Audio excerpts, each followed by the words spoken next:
ஒரு ஆண் வேணுமில்ல ஆண். ஆண் இல்லாம போனா வாழ்க்கையே வீண். ஒரு பக்கம் நமக்குள்ள ஆண் பெண் சம்பந்தமா உணர்ச்சிகள் தூண்டப்படுது. சினிமா படங்கள், கதைகள், சமுதாயம், திருமணம், கொண்டாட்டம், சூழல், இது மூலமா நமக்குள்ள காம உணர்ச்சி தூண்டிவிடப்படுது. இன்னொரு பக்கம் எல்லாரையும் விட சிறந்தவன் யாரு? பிரம்மச்சாரி. இந்த செக்ஸுக்கும் கேரக்டருக்கும் என்ன சம்பந்தம்? கடவுளுக்கே வெளிச்சம். ஆனா உடனே சொல்லுவாங்க, நான் என்ன கேரக்டர்லெஸ்ஸா? அவளோட எடையை தூக்க நீங்க அவளை பார்க்க கொஞ்ச நாள்ல அவ கை நல்லா உறுதியாகிடும். ஓங்கி ஒரு அறை கொடுப்பா. அப்புறம் முகத்தை தொங்க போட்டுட்டு சுத்துவீங்க. இதுதான் உலகத்துல நடக்குது. யார் அவங்க வேலையை கவனிக்கிறாங்களோ அவங்க பலம் அடையறாங்க. வேலையில கவனம் செலுத்தாதவங்க இப்படிதான் பின்தங்கிடுறாங்க. அப்ப நான் சின்ன பையன், 4 வயசு தான். எனக்கு அனுமாரை ரொம்ப பிடிக்கும். வணக்கம் சார். என்னோட கேள்வி பர்சனல் ஆனது. அப்புறம் ஏன்னா எனக்கு பேச கொஞ்சம் தயக்கமா இருக்கு. இப்ப உங்க முன்னாடி என் பிரச்சனையை வைக்க முயற்சி பண்றேங்க சார். சார், அது எனக்கு என்ன தோணுதுன்னா, எனக்கு இப்ப வயசு 35. இதுவரைக்கும், அதாவது நான் வாழ்ந்து பார்த்தவரை எப்பவும் ஓரொரு சமயத்திலையும் ஒரு ஆணோட அருகாமை அவசியமா தோணுது. சார், எனக்கு அவங்க கிட்ட இருந்து எதுவும் வேண்டாம், எதுவுமே.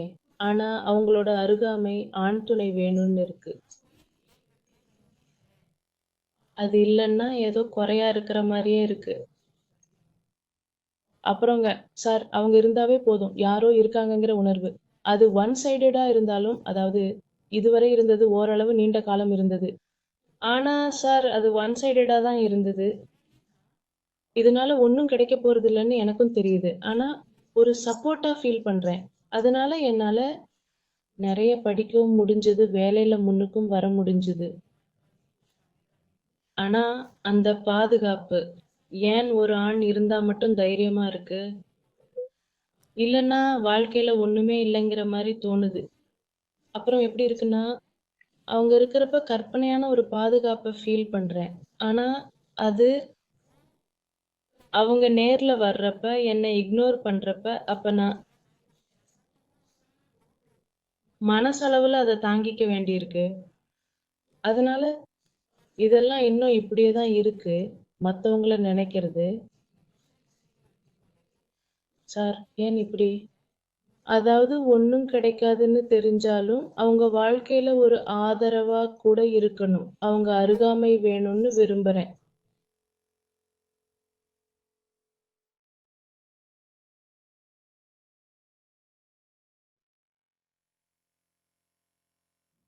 உங்க கேள்வியிலே பதிலையும் சேர்த்தே சொல்லிட்டீங்க. நான் என்ன சொல்லட்டும்? பொய், மாயை, எதுவும் வேண்டான்னு நீங்களே சொல்றீங்க. அவங்க கிட்ட இருந்து ஏதாவது வேணும்னு சொல்லியிருந்தா கூட நீங்க விரும்புறது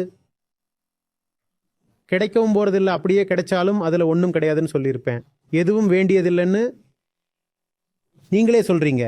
ஆனா பக்கத்துல இருந்தாவே போதும். அவங்க அருகாமை தேவை, பிரசன்ஸ் தேவை. நான் என்ன சொல்றது? உங்க கேள்வியிலேயே பதிலும் இருக்கு. ஒண்ணுமே இல்லை, கற்பனை, பொய். அப்படி உங்களுக்கு வேணும்னு இருந்தா ஒரு வீட்டில் வச்சுக்குங்க. சோளக்காட்டு பொம்மைன்னு சொல்லுவாங்க கிராமத்தில். இப்படி நின்றுட்டு இருக்கும். ஸ்கேர் க்ரோ பார்த்துருக்கீங்களா? சோளக்காட்டு பொம்மை தோட்டத்தில் இந்த மாதிரி நிற்க வச்சிருப்பாங்க. இவர் தான் என் புருஷன்னு எடுத்துக்குங்க. என்னோட பொம்மை புருஷன். இதுல என்னங்க சொல்றது? பக்கத்தில் இருந்தா போதும், பிளஸேபோ. எதை வேணா என்னோட புருஷன்னு நினைச்சுக்குங்க. என்ன சொல்றீங்க? இருக்காரு. இல்ல, இது வேற விதமாவும் பார்க்கலாம். ஆத்ம ஞானம் இல்லாததால உங்க உள்நோக்கம் உங்களுக்கே புரியல. எனக்கு ஒன்றும் வேண்டான்னு வாயால தான் சொல்றீங்க. உண்மையா உங்களுக்கு ஏதோ வேணும். அது என்னன்னு உங்களுக்கே தெரியல. இல்ல சொல்ல விருப்பம் இல்லாம இருக்கலாம். இல்லைங்க சார். ஒன்றும் வேண்டாம்னா சோளக்காட்டு பொம்மை தான். ஒன்றும் வேண்டாம்னா ஒரு பொம்மையை கொண்டு வந்து மேல புருஷன்னு எழுதி வச்சிடுங்க. உங்களுக்கு அருகாமை தான் தேவைப்படுதுன்னா உங்க அறையில நிக்க வச்சுக்குங்க. தேவைப்படுது. அவன் கிட்ட இருந்து ஏதாவது இன்சூரன்ஸ் மாதிரி. இன்னைக்கு ஒன்றும் வேணாம். நிறைய படங்கள்ல பார்த்துருப்பீங்க, மோசமானது. 4 பொறுக்கிங்க கிட்ட நான் மாட்டிக்கிட்டா என்ன பண்றது? அபலை பெண்ணின் கதை இது. மடியில் குழந்தை, விழியில் கண்ணீர், நானோ அபலை, இழுத்தானே என் சேலை. வந்து குதித்தான் என் கனவு வியாபாரி. எல்லாரையும் அப்படியே ரஜினிகாந்த் மாதிரி நொக்கு நொக்குன்னு நொக்கி மிதி மிதின்னு மிதிச்சு. இதுதான், வேற என்ன? இன்னைக்கு தேவைப்படாம இருக்கலாம், ஆபத்து காலத்துல தேவைப்படுவாங்க. என்னைக்காச்சும் ரவுடி பசங்க வந்து சேலையை இழுக்கலாம் இல்ல. அப்ப திரௌபதிக்கு கிருஷ்ணன் மாதிரி வந்து மானத்தை காப்பாத்துவான். இதுதான், வேற ஒண்ணும் இல்ல. கதை தான். உண்மையை சொன்னா அவங்க தேவையே கிடையாது. நீங்களே உங்க வாயால சொல்றீங்க அவங்க இருந்தாகணும்னு அவசியமே கிடையாது. ஆனா வீண் கதைகளா ஓடிட்டு இருக்கு தலைக்குள்ள.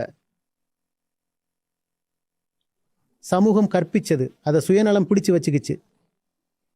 வெளியே சமூகம், உள்ள சுயநலம். சமூகம் கதைகளை கொடுத்துச்சு, சுயநலம் சட்டுன்னு பிடிச்சிக்கிச்சு. ஒரு ஆண் வேணும் இல்ல, ஆண் இல்லாத வாழ்க்கையே வீண். இது உங்க தரப்புல இருந்து மட்டும் இல்ல, ஆண்களுக்கும் இதே தான். அவங்களுக்கு ஒன்றும் தேவையில்லை, ஆனா ஒரு பெண் கூட இருந்தா நல்லா இருக்கும். சின்னு அது எப்படி? மல்லி வீட்டுக்கு வந்த ஒரு வருஷத்துல எப்படி வந்தான் நுண்ணு. அவகிட்ட இருந்து ஒண்ணுமே வேண்டாங்கிறீங்க. ஒண்ணுமே வேண்டான்னா எங்கிருந்து வந்தான் நுண்ணு. அப்ப தெளிவா தெரியுதுல்ல, வேணும் தான். நுண்ணு பிறந்ததுல இருந்தே தெரியலையா உங்களுக்கு என்ன வேணும்னு? ஆனா ஒத்துக்க மாட்டீங்க, ஏன்னா உங்க ஒழுக்கம் பொய் ஒழுக்கம், கள்ளத்தனம். உங்களுக்கு மல்லிகிட்ட இருந்து என்ன வேண்டி இருந்ததுங்கிறத ஒத்துக்காது. எனக்கு எதுவுமே வேண்டாங்க. ஆனா இந்த தனிமை இருக்கே, என்னங்க பண்றது? ஒரு துணை இருந்தா உணர்ச்சிகளை பகிர்ந்துக்கலாம் இல்ல? இந்த மாதிரி உளறல் கடிதங்கள் எங்களுக்கு தினமும் வந்துட்டு இருக்கு.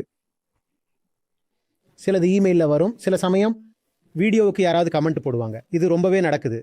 உங்களுக்கு காதலை பத்தி என்ன தெரியும்? நீங்க எப்ப பார்த்தாலும் காதல்னா செக்ஸ் தான்னு சொல்றீங்க. காதல்னா என்னன்னா, நம்ம வாழ்க்கை பயணத்தில் தனிமைக்கு துணையா வந்த சக பயணி. கம்பேனியன்ஷிப், சோல்மேட், துணை. நான் ஒண்ணு கேட்கிறேன், சின்னுகிட்ட உனக்கு ஒண்ணுமே வேண்டான்னா நுண்ணு எங்கிருந்து வந்தான்?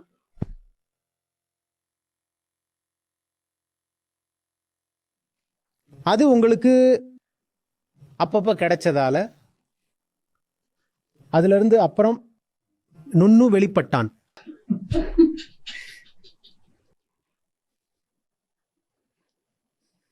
சொல்றது சரிதானே? சமூகம் நமக்கு எப்படி பலவிதமான விஷயங்களை கொடுக்குதோ, அதே மாதிரி சமூகம் நமக்கு ஒழுக்கம்ங்கிற மூடியையும் கொடுக்குது. இது எப்படி இருக்கும்னா, சட்டம். இத பாருங்க தம்பி,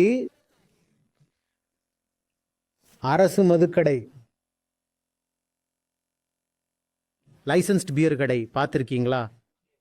அதுக்கு கொஞ்சம் தள்ளி எழுதியிருப்பாங்க, குடியை கெடுக்கும். அது குடிச்சா போலீஸ் பிடிக்கும், ஜெயிலுக்கு போவ, நரகத்தில் அழுகி போவ. இது எப்படி? இது அவ்வளவு மோசமா இருந்தா சிகரெட் டப்பாவில் கேன்சர் படம் போட்டிருக்கிற மாதிரி. அப்புறம் எதுக்கு சிகரெட் விற்க அனுமதிக்கிறீங்க? சிகரெட் வித்து டாக்ஸும் பிடிக்கிறீங்க. இத்தினூண்டு சிகரெட்ல உங்களுக்கு என்ன தோணுது? பேப்பர் புகையிலை மட்டுமா இருக்கு, பூராவுமே டாக்ஸ் பணம். சிகரெட்டால எக்கச்சக்க டாக்ஸ் கிடைக்குது அரசாங்கத்துக்கு. ஆனா அதே அரசாங்கம் உங்ககிட்ட என்ன சொல்லுது? சமூகம் நமக்கு இதை தான் பண்ணுது. ஒரு பக்கம் நமக்குள்ள காமத்தை தூண்டி விடுது, இன்னொரு பக்கம் மூடிய போடுது. ப்ரெஷர் குக்கர்ல கீழிருந்து தீ பத்த வச்சுட்டு மேல மூடிய போடுற மாதிரி. உள்ளுக்குள்ள கொதிச்சு போயிடுறோம், பெரிய அழுத்தமா இருக்கும். ஒரு பக்கம் நமக்குள்ள ஆண் பெண் சம்பந்தமா உணர்ச்சிகள் தூண்டப்படுது. சினிமா படங்கள், கதைகள், சமுதாயம், திருமணம், கொண்டாட்டம், சூழல், இது மூலமா எல்லாருக்குள்ளேயும் காம இச்சை தூண்டப்படுது. இன்னொரு பக்கம் இதையும் சொல்றாங்க, எல்லாரையும் விட சிறந்தவன் யாரு? பிரம்மச்சாரி. எனக்கு வாழ்க்கையில் எந்த ஒரு ஆணோ பெண்ணோ தேவையில்லைன்னு யாராவது சொல்கிறாங்கன்னா அவங்கள விட உத்தமன் யாருங்க? நம்ம மாட்டிக்கிறோம். நமக்குள்ள காம உணர்ச்சியும் பொங்கும். காமம்னா உடல் இச்சை மட்டும் இல்லை, மானசீக இச்சைகளும் தான். நான் எல்லாவற்றையுமே காமமாக தான் எடுத்துக்கிறேன். உள்ளுக்குள்ள காம உணர்ச்சியும் பொங்கும். ஆனால் நம்ம வாயால் ஒத்துக்கவே முடியாது நமக்குள்ள இத்தனை ஆசைகள் இருக்குன்னு. ஏன்னா ஒத்துக்கிட்டா ஒழுக்கம் கெட்டவன்னு சொல்லுவாங்க, ஒத்துக்கிட்டா போகின்னு சொல்லுவாங்க, காமுகன்னு சொல்லுவாங்க.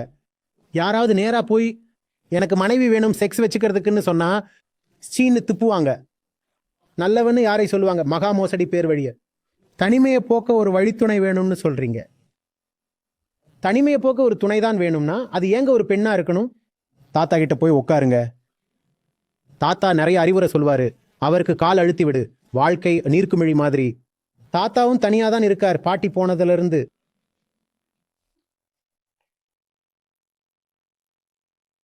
சரிங்களா? இதுதான் நடக்குது. இதனால தான் நம்மளால மூல காரணத்தை ஏற்றுக்கவே முடியல. மூல காரணம் அதே தான், சினிமா ஆசைகள். வேற ஒன்றும் கிடையாது, வேற எதுவுமே கிடையாது. சினிமா ஆசைகள். இதில் செக்ஸ் மட்டும்தான்னு நான் சொல்லலை. குறிப்பாக இதை பெண்கள் கிட்ட சொல்கிறப்ப ரொம்ப தப்பாக எடுத்துக்கிறாங்க. யாராவது ஒரு பெண் எனக்கு ஆண் வேணும்னு சொல்ல அது செக்ஸ்க்காகன்னு நான் சொல்லிட்டா ரொம்ப தப்பாக எடுத்துக்கிறாங்க. வெளிநாட்டில் அவ்வளோ தப்பாக எடுத்துக்கிறது இல்லை, இந்தியாவில் ரொம்ப தப்பாக எடுத்துக்கிறாங்க. அவங்க கிட்ட ஆண் செக்ஸுக்காக மட்டும்தான் தேவைன்னு சொன்னால் அப்போ நான் என்ன கேரக்டர் லெஸ்ஸா? இப்போ செக்ஸுக்கும் கேரக்டருக்கும் என்ன சம்பந்தம்னு கடவுளுக்கே வெளிச்சம். உடனே இப்படி தான் சொல்லுவாங்க, நான் என்ன கேரக்டர் லெஸ்ஸா? நான் சொல்றது இந்த விஷயம் வெறும் உடல் சுகத்தை தேடுற காம உணர்ச்சி மட்டும் இல்லை, பலவித மானசீக ஆசைகளும் இருக்கு. அந்த சுகங்கள் எல்லாம் இயற்கையானது இல்லைங்க, சமூகம் சம்பந்தப்பட்டது. சமுதாயம் சொல்லலைன்னா கூட நீங்க விரும்புவீங்கிற மாதிரியான சுகம் கிடையாது. பிம்பங்கள் மாதிரி அந்த சுகம் உங்க மனசுல புகுத்தப்பட்டிருக்கு.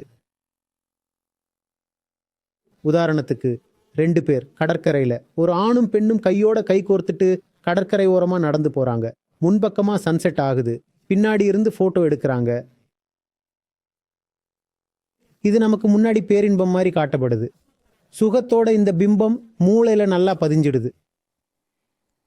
என்னோட வாழ்க்கையிலும் ஒருத்தன் வருவான். அவனோட கடற்கரையில் பீச்சில் இந்த மாதிரி சூரியோதயத்தப்ப நடப்பேன். இதில் செக்ஸே இல்லை, வெறும் பிம்பம் தான். அந்த பிம்பம் சுகத்தை கொடுக்குது. அந்த பிம்பம் உண்மையாகலைன்னா புலம்ப ஆரம்பிச்சிடுறாங்க. நான் வாழ்க்கையில் இந்த சுகத்தை அடையவே இல்லைன்னு புலம்புறாங்க. அங்கே பாருங்க, பீச்சில் ஒரு ஜோடி கையோட கை கோர்த்துக்கிட்டு சந்தோஷமாக சுற்றிட்டு இருக்காங்க. சன்செட் ஆகிட்டு இருக்கு. நான் இங்கே தனியாக இருக்கேன். நான் கேஃபேலையும் தனியாக தான் இருக்கேன், சினிமா ஹால்லையும் தனியாக தான் இருக்கேன். அங்கே பாருங்க கப்பலாக இருக்காங்க. இப்படி உங்களுக்கு யாருங்க கற்றுக் கொடுத்தது? சின்ன வயசில் இதெல்லாம் தெரியாது. இந்த பிம்பங்கள் எல்லாம் உங்களுக்குள்ள திணிக்கப்பட்டிருக்கு. இந்த சமூகம் உங்களை ஒரு சமுதாயத்தின் பெண்ணா ஆக்கியிருக்கு. மனுஷியா வாழ விடல. நீங்க ஒரு மனுஷி, கை கோர்த்துக்கிட்டு என்ன செய்ய போறீங்க சொல்லுங்க? கை கோர்த்துட்டு தான் இருக்கணும்னா உலகத்துல எத்தனை ஏழைகள் இருக்காங்க, எத்தனையோ விதமா அவங்களுக்கு உதவி பண்ணலாம். சின்ன குழந்தைகள், முதியோர்கள், விலங்குகள், அவங்களுக்கு கை கொடுக்கலாம் இல்லையா? எத்தனை பேர் உங்களுக்காக காத்துட்டு இருக்காங்களோ தெரியாது. எல்லாரும் ஆதரவற்றவங்க. முழு இயற்கையும் இன்னைக்கு எவ்வளவு மோசமா இருக்குன்னு உங்களுக்கு நல்லாவே தெரியும் இல்லையா? நீங்க ஏன் அவங்கள உங்க வாழ்க்கைக்குள்ள கொண்டு வரக்கூடாது? நீங்க ஒரு பிரசன்ஸ் வேணுங்கிறீங்க. வாழ்க்கைக்கு ஒரு உயர்ந்த லட்சியத்தோட பிரசன்ஸை ஏன் கொடுக்கல? ஒரு ஆணோட பிரசன்ஸ் ஏன் வேணும்? இதை விட பெரிய எதிரி பெண்ணுக்கு வேற இருக்க முடியாது. இந்த உணர்வு, I need a man in my life. இதனால தான் பிரம்மச்சரியம் பற்றி பேச்சு வந்தால் கூட அது எந்த அர்த்தத்தில் சமூகம் சொன்னாலும் சமூகம் சொல்கிற அர்த்தமும் தப்பு தான். ஆனால் பிரம்மச்சரியத்தை பற்றி பேச்சு வந்தால் செலிபஸி பற்றி, அதை நோக்கி அதிகம் போனது ஆண்கள் தான். ஏன்னா ஆண்களுக்கு குறைஞ்சபட்சம் பெண்கள் இல்லாமல் வாழ முடியுங்கிற கற்பனையாவது பண்ண முடிஞ்சுது. ஆண்கள் இல்லாமல் வாழ முடியும்னு கற்பனை செய்ய கூட இந்த சமூகம் பெண்களை விடலை. பிரம்மச்சாரிணி பெண்களுக்கு உதாரணம் ரொம்ப குறைவு, ரொம்ப குறைவு. ஆண்களோட ஒப்பிட்டா 10க்கு 1 தான். இந்த சமூகம் ஆண்கள் இல்லாம வாழ முடியும்னு நினைச்சு பார்க்க கூட பெண்களுக்கு அனுமதி கொடுக்கல. பெண்களை என்ன பண்ணிட்டோம்னா, உன்னோட வாழ்க்கையில ஆண் இல்லைன்னா உனக்கு வாழ்க்கையே இல்லை, நீ வீண் தான்.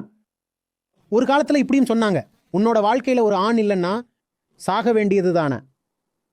இதை தான் சத்தின்னு சொல்லுவாங்க. ஏன்னா புருஷன் இல்லாம வாழறதே வீண். அப்ப புருஷன் செத்து போனா நீயும் செத்து போயிடு. இந்த காலத்துல பெண்களுக்கு சத்தி நடக்கிறது இல்லை. இருந்தாலும் சத்திங்கிற உணர்வு இன்னும் மனசுல இருந்து வெளியேறல. புருஷன் இல்லைன்னா ஏன் இருக்கணும்? வாழ்க்கை வெறுமையா சூனியமா வரட்டு சுடுகாடா போச்சு. எப்படி? வாழ்க்கையில பார்க்கறதுக்கு எத்தனையோ இருக்கு. 4 நாள் வாழ்க்கை, நேரம் ரொம்ப குறைவுங்க. அதை ஒரு நல்ல உயர்வான வேலையில போடலாம் இல்ல? ஒரு ஆம்பளை பின்னாடி சுத்தி என்னதான் செய்வீங்க? ஒட்டிக்கிட்டு என்ன செய்வீங்க? நீங்களே சொல்லுங்க. 35 வயசாச்சுல்ல. உங்களுக்கு அப்படி யாராவது ஒருத்தர் கூட இருந்தே ஆகணும்னா இருக்கவே இருக்கு சோளக்காட்டு பொம்மை. அதை எடுத்துட்டு வந்து ரூம்ல நிக்க வச்சிடுங்க. என்னோட ஆளு சாது, நம்ம ஆள். அப்பேற்பட்ட ஒரு நெஞ்சுறுதி. தூங்கவே மாட்டாரு, நிமிர்ந்து நின்னுகிட்டே இருப்பாரு. ராப்பகலா கடமை ஆற்றுவாரு. யாருக்கு இப்படி ஒரு புருஷன் கிடைப்பாரு? அப்பேற்பட்ட அதிர்ஷ்டசாலி நீங்க.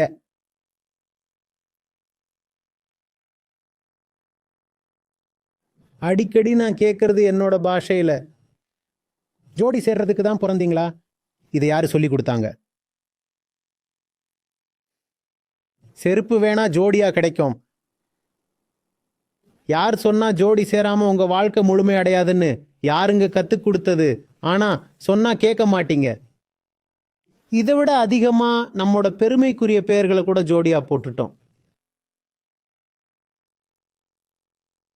அதையும் ஜோடியாக்கிட்டோம். அப்புறம் கபீர் சாஹப் சொல்வார், மாயை என்பவள் மோசக்காரி.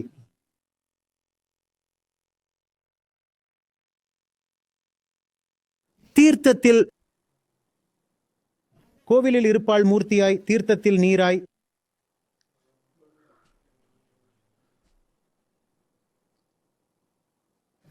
சிவனின் வீட்டில் பார்வதியாய், அந்த அரியின் வீட்டில் ஸ்ரீதேவியாய். நீங்க என்ன பண்ணிட்டீங்க? சிவனையும் பரமனையுமே ஜோடி ஆக்கிட்டோம். இதுதான் மாயைன்னு கபீர் சாஹப் சொல்வார். நாம ஜோடியா இல்லைன்னா ஏத்துக்கிறதே கிடையாது. இத நான் சொல்லல, நம்ம போற்றுதலுக்குரிய ஞானிகள் சொல்றாங்க. நீங்க உங்க அவதாரங்களை கூட ஜோடி இல்லாம வாழ விட மாட்டீங்க.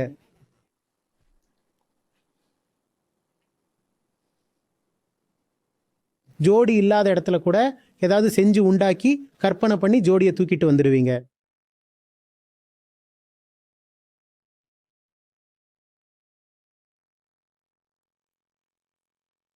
இந்த கருத்து குழந்தையா இருக்கிறப்பவே வந்துடுது.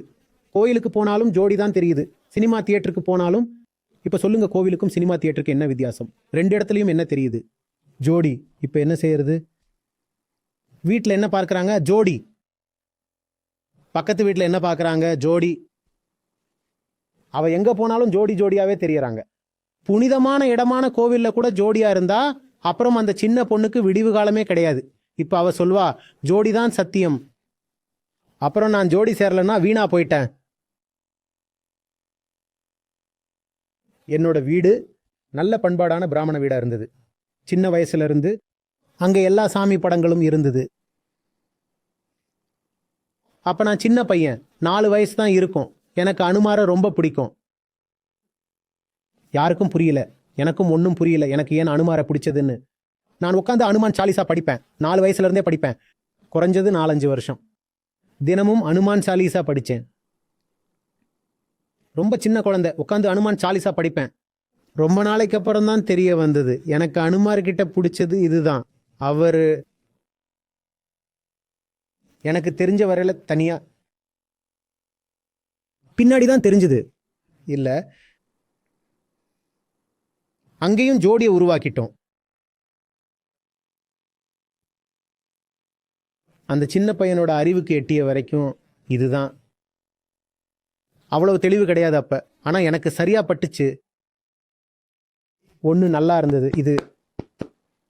அப்புறம் அவரோட கதை, ஹீமேன் காலம். அது கதையால் அடிச்சா ஹீமேன், அவ்வளவுதான். அது எனக்கு ரொம்ப பிடிச்சிருந்தது. சுயநலம் இல்லை, ஆசை இல்லை. ஏதாவது செஞ்சா கூட ராமருக்காக செஞ்சார்.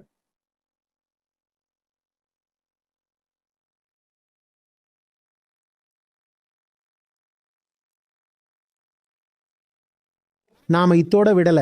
ஜோடியை மட்டுமா உருவாக்கினோம், முழு குடும்பத்தையே கொண்டு வந்து நிறுத்திட்டோம்.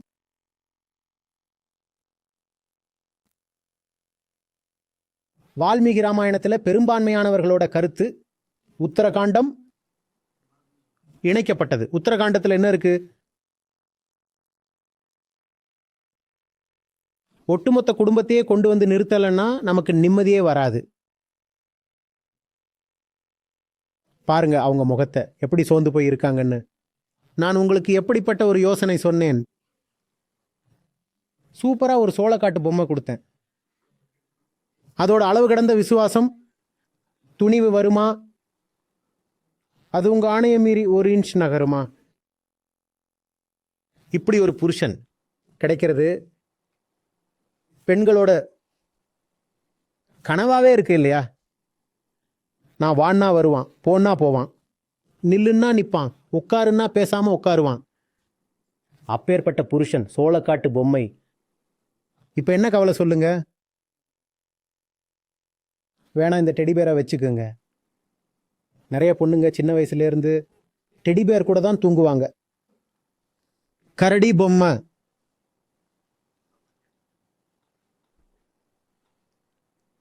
இந்த விஷயங்கள் அத்தனையுமே ஆன்மீகத்துக்கு எதிரானது. நீங்க சுயமா இருங்க. மற்றவங்களோட போய் ஒட்டிக்கிறதுக்கு பேர் அன்பு இல்லை. மற்றவங்களோட அன்பா இருக்க முடியாது, அது வன்முறை. மற்றவங்களோட ஒட்டிக்கிறது, பிணைப்போட இருக்கிறது, மற்றவங்களை அண்டி இருக்கிறது, மற்றவங்க நம்மளை அண்டி இருக்க மாதிரி செய்யறது, இது எல்லாமே வன்முறையோட வடிவங்கள் தான். உங்களுக்குள்ள நீங்க நிறைவா இருங்க, உங்களுக்குள்ள திருப்தியா இருங்க. அதற்கு பிறகு ஏற்படக்கூடிய உறவுகள்ல அன்பின் சுகந்தம் வீசும். அந்த ரிலேஷன்ஷிப்ல வன்முறை இருக்காது, அது எல்லாருக்கும் நன்மையா இருக்கும். இன்னும் கொஞ்ச நேரம் பேசலான்னு பார்த்தேன், அதுக்குள்ள வணக்கம் போட்டுட்டாங்க.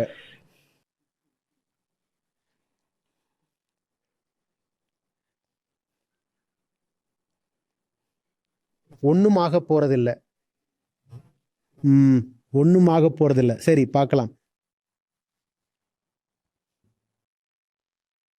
வணக்கம் ஆச்சாரியஜி. இப்போ சில மாசமா நானும் கொஞ்சம் மன அழுத்தத்தில் இருக்கேன். கொஞ்சம் அட்டாச்மெண்ட் ஆகிடுச்சு. அந்த என்னோட நம்பிக்கை, இன்னொருத்தங்க மேலே வைக்கிற நம்பிக்கை எப்பவும் நிறைவேறது இல்லை. ஏன்னா இந்த ஆசைங்கிறது தீரவே மாட்டேங்குது.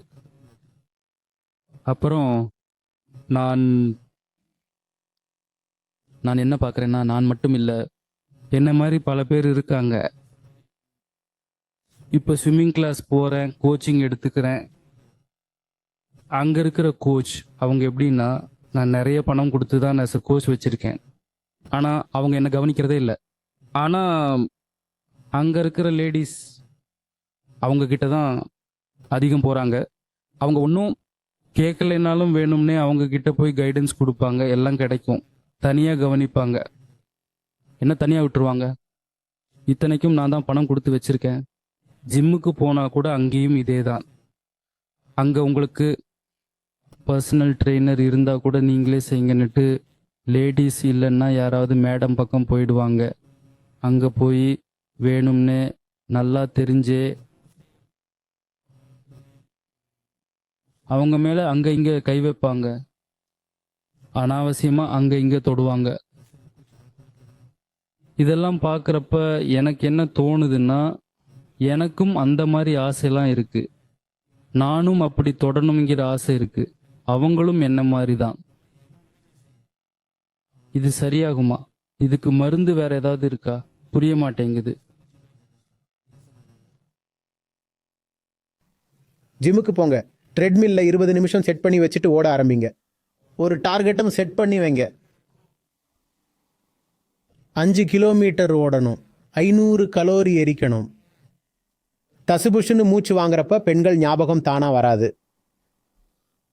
வேலை செய்யாம ஜிம்ல சும்மா சுத்திக்கிட்டு இருக்கிறப்ப தான் பெண்களையே பார்ப்பீங்க. ஜிம்முக்கு சும்மா சுத்தி பார்க்கவா போனீங்க?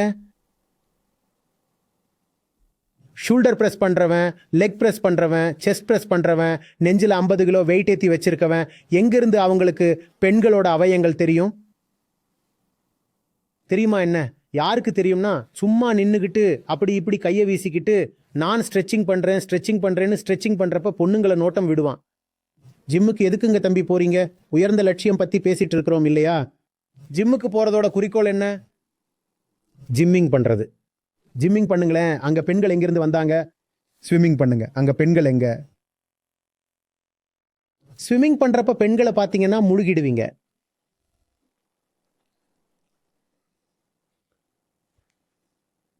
ட்ரெட்மில்ல ஓடுறப்ப நீங்க ஜிம் போறீங்க தானே, ட்ரெட்மில்ல ஓடி இருப்பீங்கல்ல, மூச்சே முட்டிடும். யாராவது இவ்வளோ நேரம் ஓடணும்னு டைம் செட் பண்றவங்களுக்கு நல்லாவே புரியும் நான் என்ன சொல்றேன்னு. நாம டைம் எப்பவும் நம்ம கெப்பாசிட்டிக்கு கொஞ்சம் அதிகமாக தான் செட் பண்ணுவோம் இல்லையா? 10 நிமிஷம் ஓட முடியும்னா இன்னைக்கு 12 நிமிஷம்னு செட் பண்ணுவோம். 5-6 நிமிஷத்துக்கு அப்புறம் ஸ்பீட் கரெக்டாக வச்சிருந்தா 5-6 நிமிஷத்துக்குள்ள தாவு தீந்துடும். டைம் எப்போ முடியும்னு பார்க்க ஆரம்பிச்சிடுவீங்க. 12 நிமிஷம்னா 15ன்னு செட் பண்ணுவோம். 15 நிமிஷம்னா 20ன்னு செட் பண்ணுவோம். இப்படி செய்யறோமா இல்லையா? அந்த நேரத்தில் நம்ம மனசுக்குள்ள ஒரே ஒரு விஷயம்தான் ஓடிட்டு இருக்கோம். டைம், ஸ்பீட், கேலரி நீங்களே செட் பண்ணது. இதுதான் வாழும் முறை. கவனம் முழுசும் எதில் இருக்கணும்? வேலையில் இருக்கணும். எந்த வேலையில்? விவேகானந்தர் எப்பவும் சொல்லுவார், வேர்ல்ட் ஜிம். உலகமே ஒரு ஜிம்னு சொல்லுவார். கஷ்டப்பட்டு உடல் தசைகளை பலப்படுத்துறதுக்காக வந்த இடம். இங்க இருக்கிற ஒவ்வொரு பொருளும் கஷ்டப்படுத்துறதுக்கு தான் அவர் சொல்லுவார். கஷ்டப்படுத்தாதுன்னு எதுவுமே கிடையாது. ஜிம்ல இருக்கிற எல்லாமே கஷ்டப்படுத்த தான் வைக்கப்பட்டிருக்கு. அவர் வேர்ல்ட் இஸ் அ ஜிம்னு சொல்லுவார். இங்க வந்தது கஷ்டப்பட்டு புஜங்களை பலப்படுத்த. பெண்களை பார்க்கவா வந்தீங்க? பெண்களை பார்த்துட்டு இருந்தா புஜங்கள் எப்படி பலமாகும்? அந்த பொண்ணோட கைகள் வேணா பலமாகும். அவளோட எடையை தூக்கிட்டு இருக்கிறா, நீங்க அவளை பாக்குறீங்க. கொஞ்ச நாள்ல அவளோட கை ரொம்ப ஸ்ட்ராங் ஆகிடும், பலார்னு அரைவா. அப்புறம் மூஞ்ச தொங்க போட்டுட்டு சுத்துவீங்க. இப்படிதான் உலகத்துல நடக்குது. தன்னோட வேலையை பார்க்கறவங்க பலசாலி ஆகுறாங்க, வேலையை பார்க்காதவங்க இப்படிதான் பின்தங்கிடுறாங்க. ட்ரெயினரும் வேலையில ஏமாத்தினான்னா, ஜிம்முக்கு மெஜாரிட்டி ஆண்கள் தான் போறாங்க, பெண்களும் சமமா போறதாவே வச்சுக்குங்க. இந்த விஷயம் வெளியில தெரிய வந்து எல்லாரும் பார்க்க ஆரம்பிச்சா, இந்த ஆள் ஒரு சாராரை மட்டும் ஒரு பாலரை அதிகமாக கவனிக்கிறாருன்னு தெரிஞ்சா அந்த மாதிரி ட்ரெயினரை யாராவது ஹையர் பண்ணுவாங்களா? வேற ஒரு ட்ரெயினருக்கு ஆப்ஷன் கிடைச்சா போயிடுவீங்க இல்லையா? இந்த ஆள் பொம்பளைங்களே கவனிக்கிறான், எங்களை கவனிக்கிறதே இல்லை, எங்க காசு வீணா போகுது இவனால. அந்த ட்ரெயினரோட வேலையும் போயிடும். ஸ்விம்மிங் கோச்சோட வேலை முழுகட்டும். நீங்க ஏன் முழுகிறீங்க? என்னோட கோச் என்னை கவனிக்காம பெண்களை கவனிக்கிறாங்கங்கிறது அநியாயம் எல்லாம் கிடையாது. அந்த மாதிரி கோச்சோட வேலை நிலைக்காது. அப்படிப்பட்டவங்க வேலை எத்தனை நாளைக்கு? இந்த மாதிரி ஆளுங்களோட ஸ்கேண்டல் ஒரு நாள் இல்லைன்னா ஒரு நாள் தெரியதான் போகுது, நடந்துட்டு தானே இருக்கு. யாராவது ஒரு பெண் கண்டிப்பா பிரச்சனை பண்ணுவா. அதனால பூரா ஜிம்மும் மூட வேண்டி இருக்கும். இந்த ட்ரெயினர் ட்ரைனிங் கொடுக்கறேன்னு பெண்களை தொந்தரவு பண்றான், ஜிம்மையே மூடிடுவாங்க. இதுல நீங்க போய் எதுக்கு மாற்றீங்க? நீங்க செய்ய வேண்டியதை செய்யலாம் இல்லையா? இது வேர்ல்டு ஜிம். நீங்க இங்க வந்திருக்கிறது உங்க தசைகளை வலுப்படுத்த இல்லையா? எந்த தசைகளை? விடுதலைங்கிற தசைகளை. அதனால பந்தங்களை உடைக்க. மற்ற விஷயம் எல்லாம் உங்களுக்கு எதுக்கு? எங்க ஆபீஸ்ல காசிப் நடக்குது, எதுக்கு தெரிஞ்சுக்கணும்? ஆபீஸுக்கு எதுக்கு போறீங்க? வேலை செய்யறதுக்கு போனீங்க இல்லையா? நீங்க உங்க வேலையை முழு ஈடுபாட்டோட ஆழ்ந்து ஒன்றி போய் செஞ்சீங்கன்னா காசிப் நடக்கிறதே கூட தெரிஞ்சிருக்காது.